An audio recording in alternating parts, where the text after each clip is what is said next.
On a cold January night in 2010, something inexplicable happened in North Wales. A brilliant mathematician and code breaker employed by one of the most secretive intelligence agencies in the world was found dead inside his own home under bizarre circumstances. His body lay twisted into an unnatural position, surrounded by cryptic notes and mathematical equations scrawled across the walls. The coroner's report would later reveal ligature marks around his neck, suggesting strangulation. But the real mystery wasn't just how he died. It was who or what was responsible. Was it foul play? Suicide? Or could there be another explanation entirely? Hi everyone. You're listening to Thousand Fragments. The moment no one saw, the memory no one kept. I'm bringing it back. Drop a comment below and let me know where you are today. I'm all ears. And let's begin. Our protagonist lived a life shrouded in secrecy. A highly intelligent individual with an affinity for puzzles and patterns, he worked as a cryptanalyst during the day, deciphering complex codes for his government agency. By night, however, he immersed himself in elaborate experiments, testing theories about human consciousness and alternate dimensions. To those who knew him, he seemed like any other young professional, a quiet man living alone in a modest apartment, keeping to himself but occasionally engaging in polite conversation with neighbors. Little did they know that beneath this calm exterior lay a mind consumed by curiosity and obsession. The year was 2010, and the town where he resided was typical of rural Britain: rolling hills, quaint cottages, and a tight-knit community where everyone knew each other by name. Yet within this serene setting, our subject thrived on isolation. He spent countless hours locked away in his room, poring over books on quantum mechanics, cryptography, and psychology. Neighbors rarely saw him, except for brief moments when he ventured out to buy groceries or take evening walks along the nearby coastline. Even then, his demeanor remained distant, almost robotic, as though he existed in two worlds simultaneously. But everything changed on January 2nd, 2010. That morning, police arrived at his door after receiving a call from concerned neighbors who hadn't heard from him in days. What they discovered inside sent shockwaves through both the local community and international intelligence circles. There, sprawled awkwardly on the floor, was the body of a genius whose work had once been critical to national security. At first glance, the scene appeared chaotic: papers scattered everywhere, furniture overturned, and strange symbols drawn in chalk on the walls. But upon closer inspection, investigators realized this chaos was deliberate, part of some larger puzzle left behind by the victim himself. As days passed, details emerged that only deepened the mystery. Surveillance footage showed him entering his building late at night, carrying a bag filled with unknown items. No one else entered or exited the premises during the hours leading up to his death. Autopsy results indicated signs of struggle, yet no defensive wounds were found on his hands. His computer was encrypted beyond recognition, containing files labeled with enigmatic titles such as Project Omega and Dimensional Shift. Despite efforts by top cybersecurity experts, much of its contents remain inaccessible even today. Let's rewind to understand the man behind the mystery. Born into a middle-class family, he excelled academically from an early age, earning scholarships to prestigious universities and eventually landing a job with MI5 due to his unparalleled skills in mathematics and problem-solving.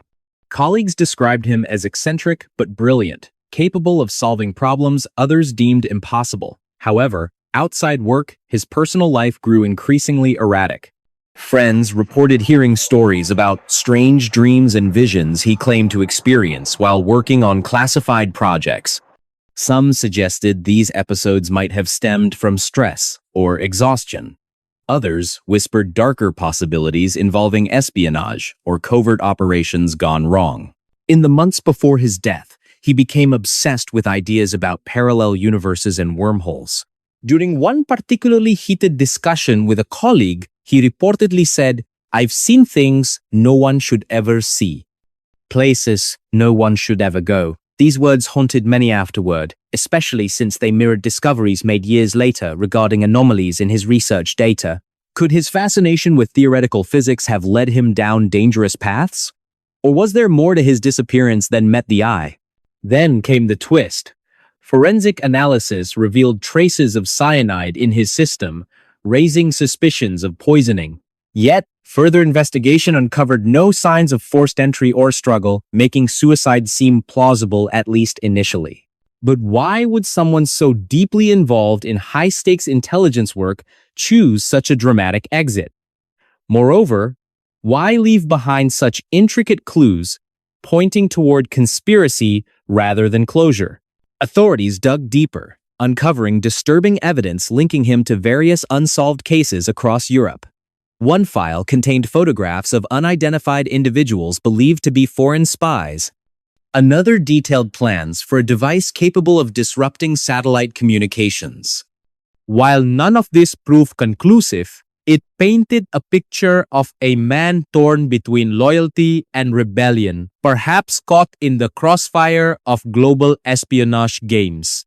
Public fascination with the case skyrocketed after details leaked online. True crime enthusiasts flocked to forums, debating whether his death represented murder, suicide, or something far stranger. Among them was Brian Carter, a self-taught programmer who applied advanced algorithms to decode patterns hidden within the cryptic messages left at the crime scene. His findings drew widespread attention, suggesting possible ties between our subject and broader criminal networks operating throughout the UK during the same period. Are we looking at isolated incidents or part of something larger? Brian asked during a live Q&A session, drawing nods of agreement from participants.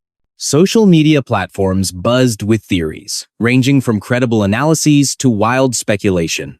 Some argued he had uncovered secrets too dangerous for public knowledge, forcing powerful entities to silence him permanently. Others believed he staged his own demise, leaving behind carefully crafted illusions designed to confuse anyone searching for answers. Meanwhile, psychologists studying behavioral patterns noted recurring themes in his writings: fear, paranoia, and an overwhelming sense of being watched. Was this merely the ramblings of a troubled mind, or hints of truths buried deep within shadows? Fast forward to 2023, and advancements in artificial intelligence offer unprecedented opportunities for analyzing large datasets related to his case. Using machine learning models, researchers sifted through thousands of pages of archived material, flagging patterns previously overlooked by human eyes. Their findings suggest connections between his activities and similar disappearances worldwide, hinting at organized crime or rogue governmental factions. Could he have stumbled upon information threatening national security, triggering his elimination? Or was his fate tied to personal demons haunting him long before that fateful night? One discovery stood out above the rest: a notebook filled with hand-drawn diagrams depicting geometric shapes resembling crop circles. Inside, annotations reference concepts borrowed directly from quantum theory, including mentions of black holes and multiverse theory. Experts struggled to interpret their meaning, though many agreed they pointed toward experimentation with untested scientific principles. Did he truly believe he could unlock doors to alternate realities? Or was this simply the product of mental instability exacerbated by pressure from his demanding career? By now, you might think the story ends here, but it doesn't. In recent years, new developments reignited interest in the case. Forensic genealogy techniques identified relatives linked to DNA profiles discovered near the crime scene, prompting authorities to revisit old leads. Investigators traced these connections back to individuals known to associate with underground organizations specializing in illegal technology trade. Could these groups have played a role in his death? If so, why target someone seemingly disconnected from their operations? Amidst growing intrigue, amateur sleuths joined professional detectives in piecing together fragments of information. Podcasts dedicated to exploring his life and crimes reached millions, sparking debates among listeners eager to solve the riddle themselves. Episodes examining societal factors contributing to his descent into madness resonated strongly with audiences navigating uncertain times. Could such a mind exist today, armed with modern tools and access to classified systems?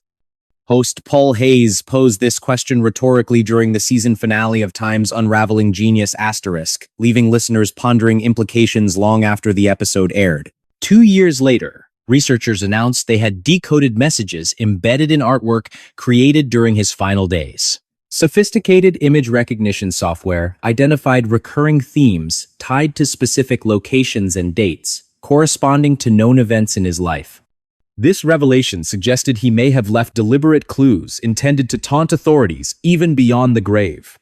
Was he playing games right up until the end? Emily Carter, a forensic psychologist assigned to analyze his psychological profile, mused aloud during a private meeting with colleagues. Her voice cracked slightly, betraying exhaustion mixed with awe at the complexity of their subject. Atmosphere shifted dramatically as public interest surged once again. Forums buzzed with discussions piecing together timelines and debating theories. Conversations ranged from speculative musings to well-researched arguments supported by hard data. One member, Amanda Grant, gained prominence when she identified similarities between his disappearance and other unsolved cases involving individuals with exceptional intellectual abilities. Her findings prompted renewed scrutiny of potential links between genius minds and clandestine operations. Families affected by similar losses gather annually to honor their loved ones, finding solace in shared memories and unwavering determination. "We won't stop fighting," says Linda Hayes during a memorial service held near North Wales. Her voice cracks with emotion, underscoring the personal stakes involved. And so, the legend persists not merely as a relic of the past, but as a testament to human resilience in the face of incomprehensible evil. And that was another story lost in time. But stay with me, because there's still more waiting in the shadows. What do you think happened to him? Let me know in the comments below. Your thoughts matter, and they shape the stories I share next. So go ahead, type it out, and hit send. I'll see you there.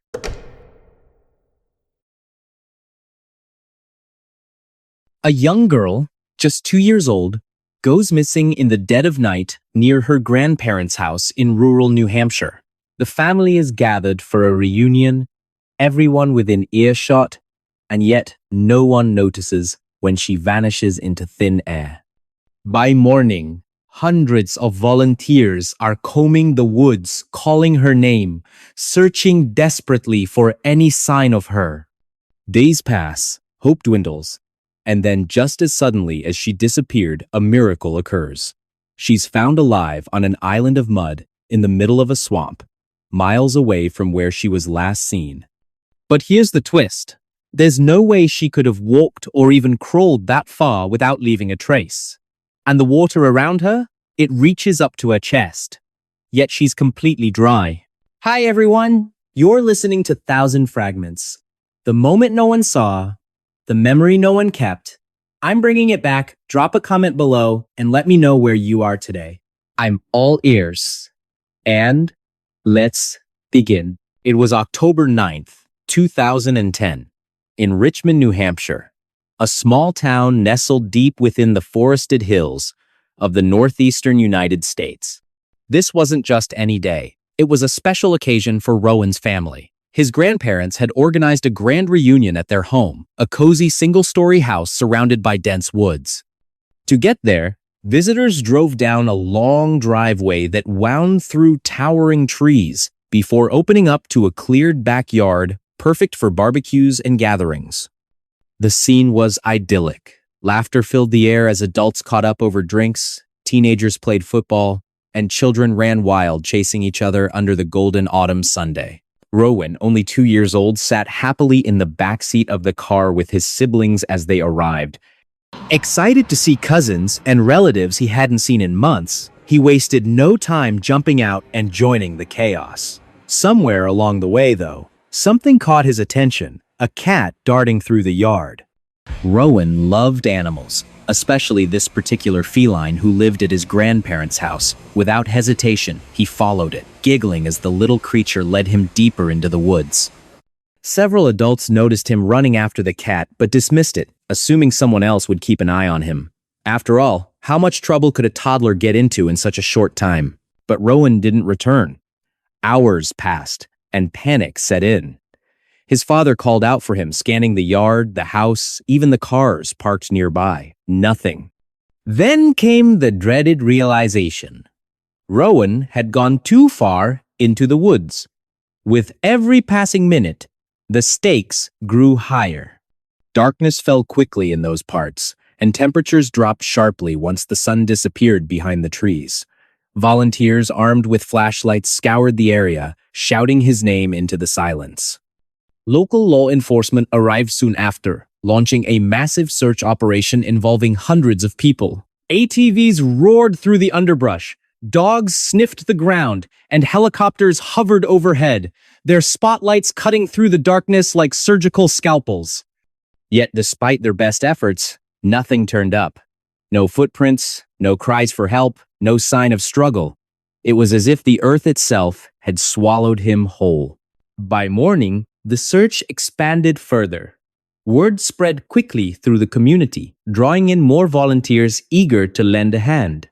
Among them were experienced hikers familiar with the terrain, hunters who knew the local wildlife, and parents haunted by the thought of losing their own child so inexplicably. One group decided to venture farther than anyone else, heading toward a swamp located several miles away from the initial search area. The decision seemed odd at first. Why would a toddler wander so far? But desperation breeds creativity. As they trudged through knee-deep mud and tangled vegetation, the reality of the situation began to weigh heavily on them. Every step felt like a betrayal of the innocent life they were failing to find. Then, deep within the swamp, they stumbled upon something extraordinary. Through the thick mist, they spotted what appeared to be children's shoes resting atop a log jutting out of the water. Heart racing, they waded closer, sinking ankle-deep with every cautious movement. When they finally reached the log, they couldn't believe their eyes. There, standing on a tiny patch of dry land, clutching a tree trunk, stood Rowan. He looked unharmed, almost serene, as though he'd been waiting there all along. How did he end up here? That became the million-dollar question. The swamp was nearly 3 miles away from the original location, its waters deep and treacherous. Even if Rowan had somehow managed to navigate the rugged terrain in the dark, how could he have avoided getting wet while standing in the middle of a bog? Investigators questioned him gently, hoping for answers, but Rowan offered only fragments of his experience. "Cows," he whispered repeatedly, his voice trembling. "The cows scared me." Of course, there were no cows anywhere near the swamp. Not even close. Some theorized Rowan might have hallucinated due to exhaustion or fear, while others speculated about supernatural forces guiding him through the wilderness. Regardless of the reason, one thing remained certain. Rowan's survival defied logic. As days turned into weeks, the case gained national attention. Psychologists studied Rowan's behavior, attempting to piece together his memories of that night. Detectives revisited the crime scene, analyzing every detail for clues. Was it possible someone had abducted him and left him in the swamp? If so, why? Why leave him alive, untouched, and miraculously dry? These questions lingered long after the media frenzy subsided, leaving behind a trail of unanswered mysteries. Fast forward to 2023, and technology offers tantalizing possibilities for unraveling secrets long buried. Forensic experts revisit evidence collected during the initial investigation, using advanced DNA analysis and environmental tracking tools. Meanwhile, social media platforms buzz with theories, some credible, others far-fetched, yet all contributing to a global conversation about safety, accountability, and the unknown. Families affected by similar losses gather annually to honor their loved ones, finding solace in shared memories and unwavering determination. We won't stop fighting. says Linda Hayes during a memorial service held near Richmond. Her voice cracks with emotion, underscoring the personal stakes involved. Now, let's rewind to another case, one eerily similar yet equally perplexing. Geraldine, also just 2 years old, disappeared under bizarre circumstances in the heart of Georgia. Her family was enjoying a quiet evening at their cabin when Geraldine wandered off unnoticed. A frantic search ensued involving neighbors, friends, and eventually law enforcement. They scoured the surrounding woods, checked abandoned buildings, and searched nearby lakes. Days passed, and still, no sign of Geraldine. Hope faded, replaced by despair. Then came the twist. Weeks later, a fisherman stumbled upon skeletal remains near a remote stretch of riverbank roughly 40 miles from the cabin. Initial reports suggested Geraldine had drowned, but inconsistencies in the evidence raised red flags. For instance, traces of sedatives were found in her system, suggesting foul play. Additionally, locals reported seeing strange lights hovering over the area the night she vanished. Could these phenomena hold the key to her disappearance? Or were they merely coincidental anomalies? Detective James Peterson took charge of the case, poring over witness statements and re-examining physical evidence. During interviews, he uncovered unsettling details. One neighbor claimed to have seen a man lurking near the property days before Geraldine went missing. Another described hearing loud noises coming from the woods late at night. Piecing together these accounts, Peterson developed a theory.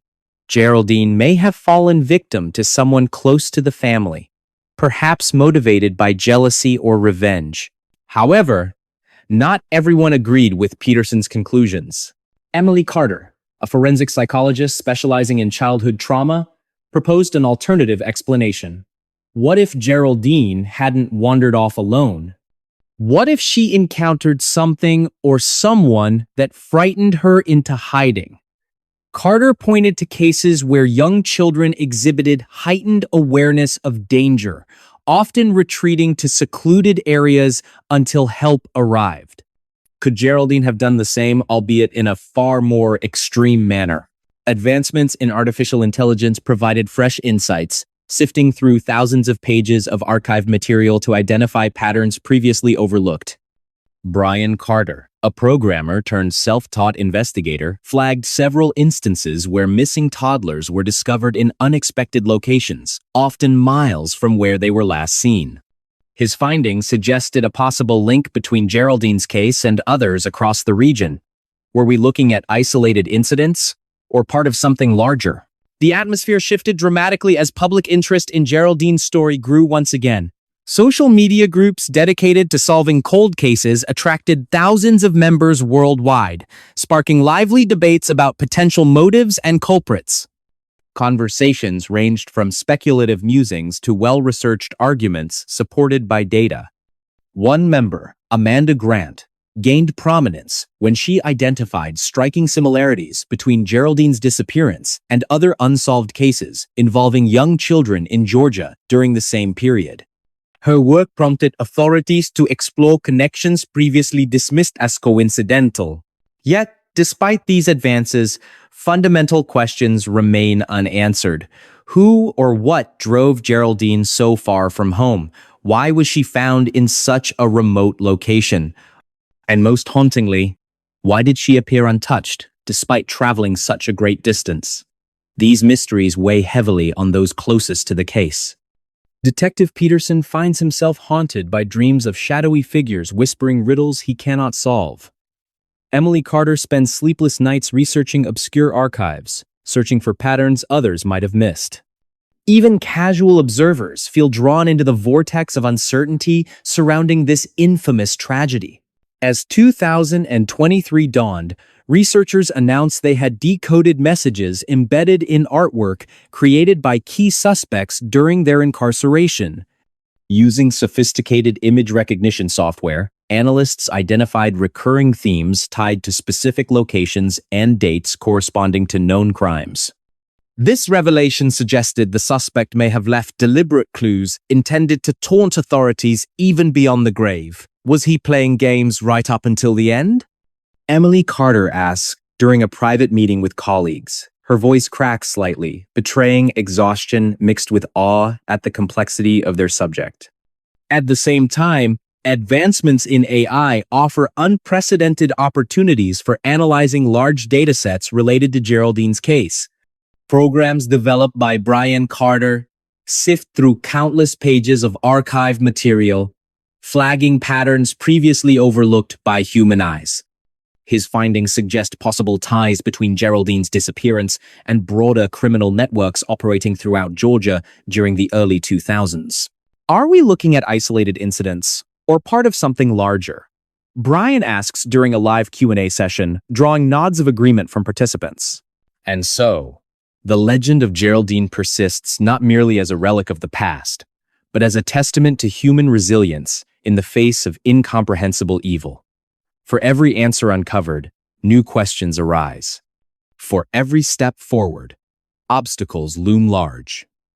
Yet through it all, one truth remains clear. The quest for understanding transcends generations, binding us together in our shared desire for peace and resolution. So, next time you walk through your neighborhood, take a moment to observe the faces around you. Who knows what secrets lie beneath the surface? Remember, while stories like Geraldine's may terrify us, they also remind us of our capacity to overcome adversity. Because in the end, it isn't the darkness that defines us, it's how we choose to respond to it. Do you think Geraldine's case will ever be fully solved? Or does its identity remain forever shrouded in darkness? Let me know in the comments below.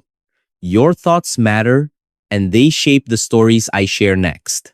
So go ahead, type it out, and hit send. I'll see you there. And that was another story lost in time. But stay with me, because there's still more waiting in the shadows.